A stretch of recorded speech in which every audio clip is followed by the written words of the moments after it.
দেশের মানুষের পুষ্টির চাহিদা পূরণে খাদ্য উৎপাদনকারী মিলারদের গুরুত্বপূর্ণ ভূমিকা রয়েছে। উৎপাদন ও সংরক্ষণ পর্যায়ে খাদ্যের যথাযথ মান বজায় না রাখলে তা পুষ্টির চাহিদা পূরণের পরিবর্তে উল্টো ক্ষতি ডেকে আনে। ২৬ ফেব্রুয়ারি বুধবার রাজধানীর ইন্টারন্যাশনাল কনভেনশন সিটি বসুন্ধরার নবরাত্রি হলে Millers for nutrition Bangladesh launch অনুষ্ঠানে বক্তারা কথা বলেন। দশম বাপা ফুড প্রো ইন্টারন্যাশনাল এক্সপোর দ্বিতীয় দিনে আয়োজিত এই অনুষ্ঠানে দেশের খাদ্য ও পুষ্টি খাতের সরকারি বেসরকারি স্টক হোল্ডাররা অংশ নেন। আয়োজনে সহযোগিতা করে টেকনোসার্ভের সিনিয়র প্র্যাকটিস লিডার মনোজিৎ ইন্দ্রার স্বাগত বক্তব্যের মধ্য দিয়ে অনুষ্ঠান শুরু করা হয়।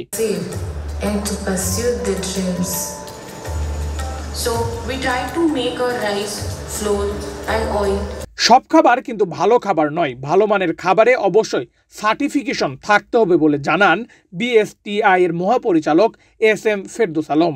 It is heartening to say that this coalition is already operational in several countries, ensuring access to nutrition food and for millions. অনুষ্ঠানে মূল প্রবন্ধ উপস্থাপন করেন বাংলাদেশ জাতীয় পুষ্টি পরিষদের পরিচালক তাহেরুল ইসলাম খান।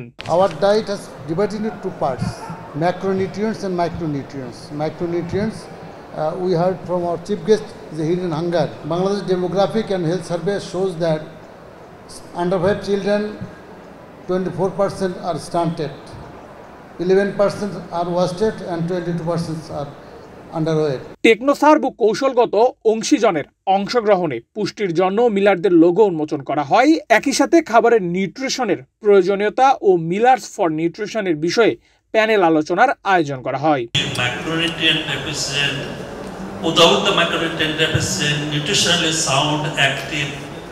অনুষ্ঠান শেষে খাদ্যের মান সুরক্ষায় গুরুত্বপূর্ণ অবদানের জন্য champions of food certification and nutrition award দেওয়া হয়।